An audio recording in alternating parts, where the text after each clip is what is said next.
Bonjour à tous, c'est Alexandre pour Android pour les nuls.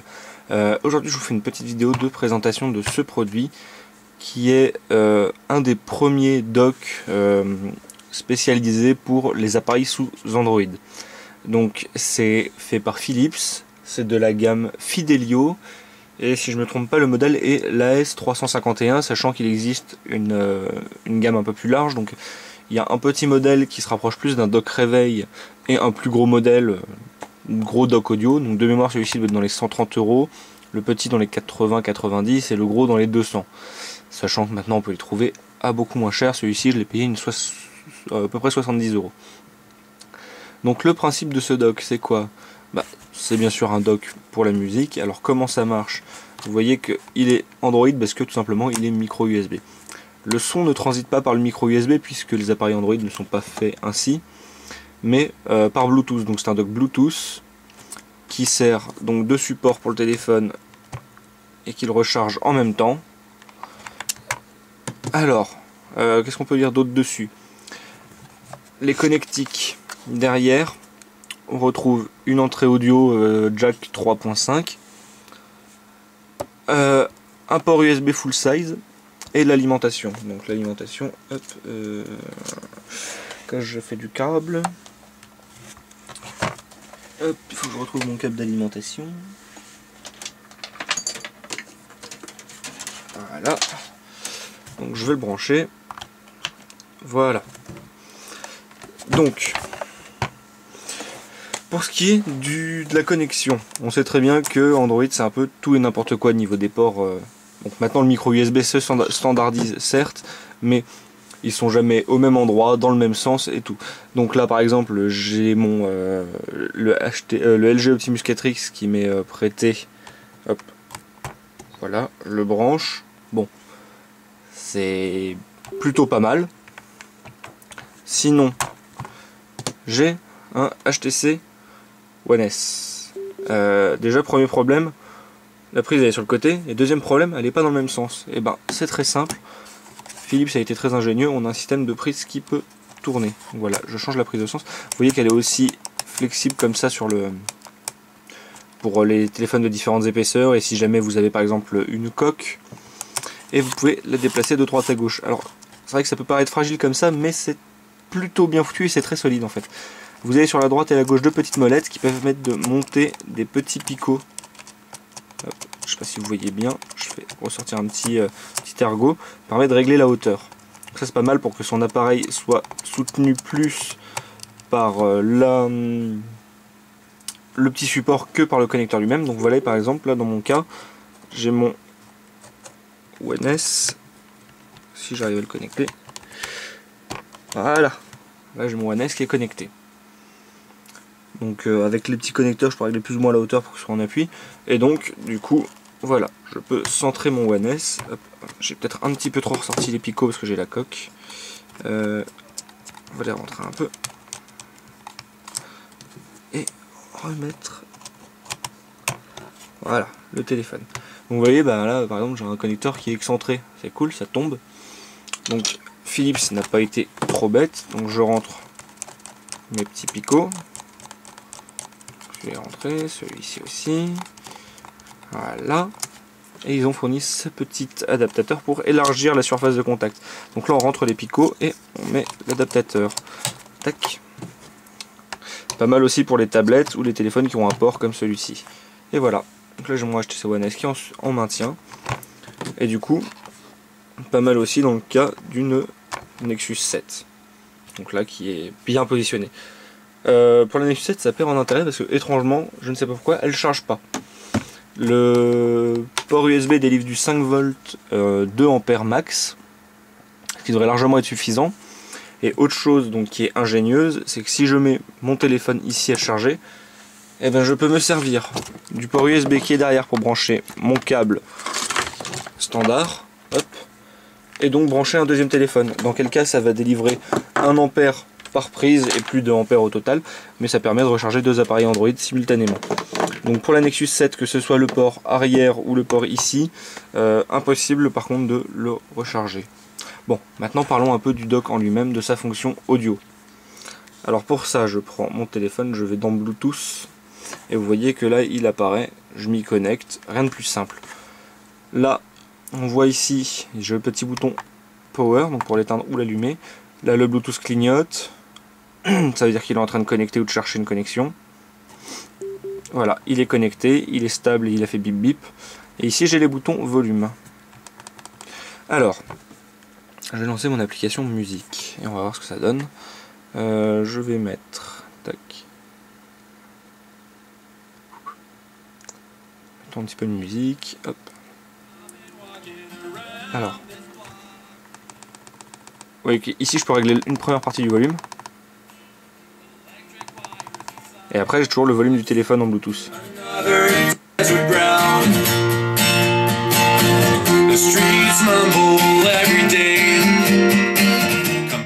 Donc le son est très fort, hein. C'est du 2 x 10 watts et ça suffit largement pour une pièce, un salon, un petit salon, une chambre comme ça.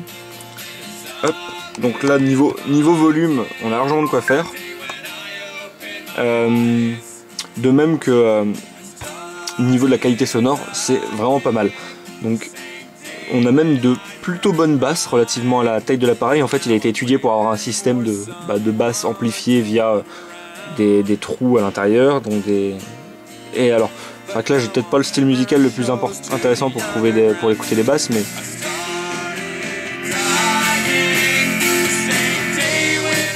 mais essayons autre chose.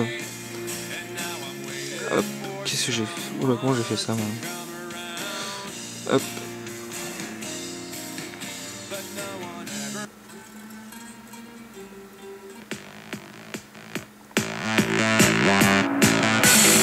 Hop.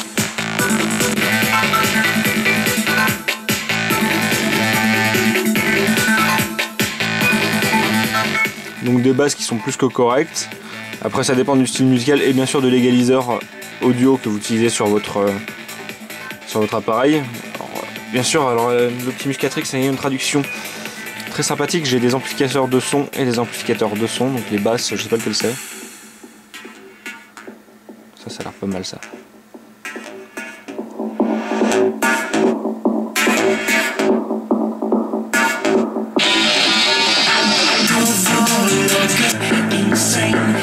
Enfin bref, ça peut dire que relativement à la taille de l'appareil, on a des basses pas mal. Bon, ça vaudra pas un ensemble plusieurs haut-parleurs plus caissons.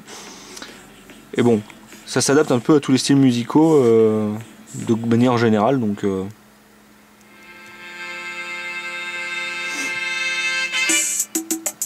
après j'imagine qu'avec le micro de la caméra ça va pas être facile de juger d'une qualité sonore. J'essaierai de faire quelque chose de plus propre, on verra si je peux.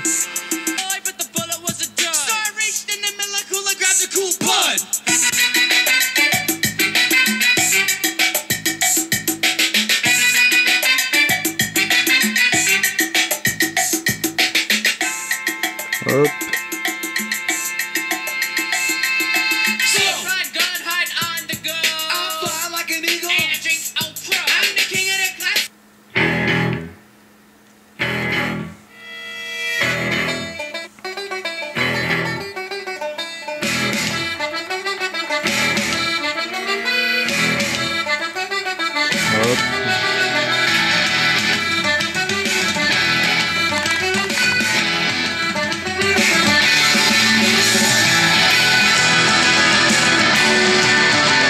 Alors je fais un peu aussi joujou avec le lecteur audio du LG Optimus 4X qui a un mode Dolby qui passe très bien sur certains styles musicaux mais alors très mal sur d'autres. Là visiblement c'était un petit peu dégueulasse comme son, c'est beaucoup mieux sans.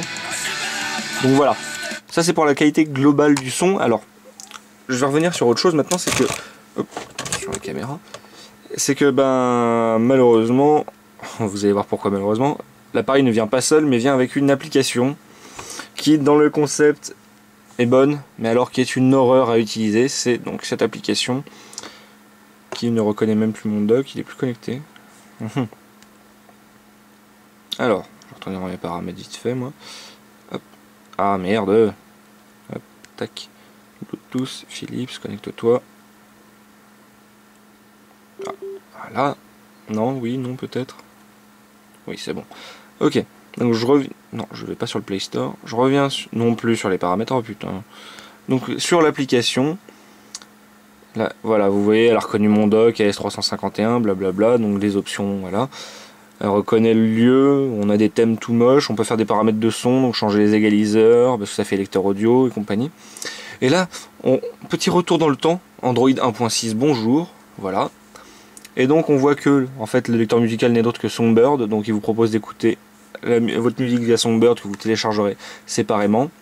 Vous avez des réglages et compagnie, vous avez l'horloge, donc voilà, une horloge, avec un fond d'écran tout pas beau qui rend impossible la lecture. Vous pouvez régler et ajouter des alarmes, donc des réveils, avec des super sons de la mort qui tue. C'est d'une lenteur et d'une ergonomie tellement nulle que c'est difficile de comprendre ce qu'a voulu faire Philips, qui nous propose un très bon produit mais une application qui est dans les choux. Et alors voilà, c'est illisible maintenant qu'il m'a mis un fond d'écran tout moche.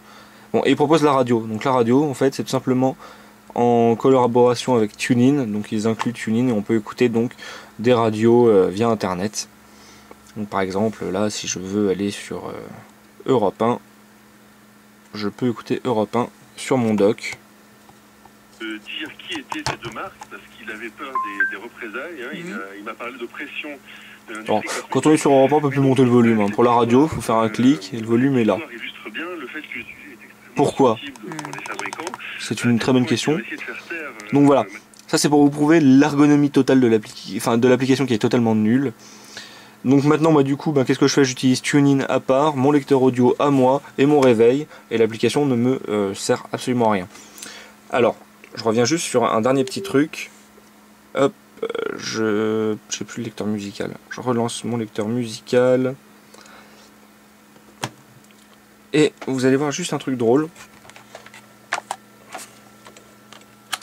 Je l'ai débranché. Et il est toujours allumé. En fait, l'appareil peut fonctionner sur pile. Voilà. 4 piles LR6. Il en résulte un volume audio un peu plus faible, mais c'est bien, ça vous permet d'avoir un petit appareil, on va dire mobile, pour écouter de la musique avec des potes en soirée ou quoi que ce soit. C'est vraiment pas mal du tout, ça fait une petite enceinte d'appoint. Et donc je vais vous remontrer ce que ça donne. Hop, on lance la lecture audio.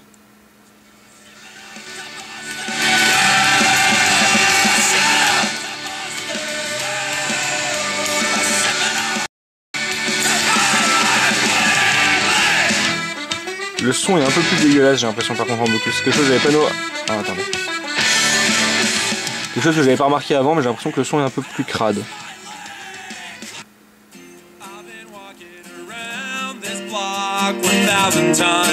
Non, pas forcément en fait. Electric wires and sidewalks, another desert ground. The streets mumble every day. Bon, vous noterez que quand je fonctionne sur pile, l'appareil n'est pas en charge. Mais voilà. Donc, je vais conclure un peu sur l'utilisation de cet appareil. Très ingénieux car très, on va dire, intercompatible avec les différents systèmes de mouvement, pour l'épaisseur, pour l'emplacement du connecteur, les réglages de hauteur et tout. Donc ça c'est très bien, c'est très compatible avec la plupart des appareils. Vous essayez de recharger un appareil et un deuxième derrière. L'utilisation sur pile. L'audio Bluetooth c'est bien parce que moi je m'en sers, je suis en mezzanine, il est à côté de mon lit en hauteur, et donc c'est dans ma chambre. Moi je peux m'en servir avec mon téléphone Bluetooth un peu partout dans ma chambre pour écouter ma musique, la lancer de n'importe où. Ça c'est très très bien, j'aime beaucoup le Bluetooth. Une très bonne qualité sonore pour la taille et un bon volume.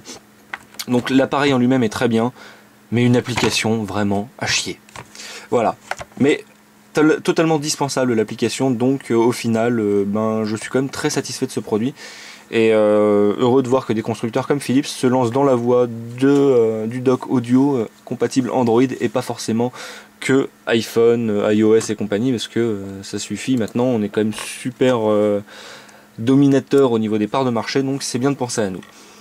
Donc voilà, ce petit dock Fidelio AS300, je sais plus combien, c'est pas marqué. Bon, très bon dock, 351, voilà, AS351, très bon produit, bien fini, joli, j'aime beaucoup. Voilà, merci de m'avoir regardé et à bientôt sur Android pour les nuls.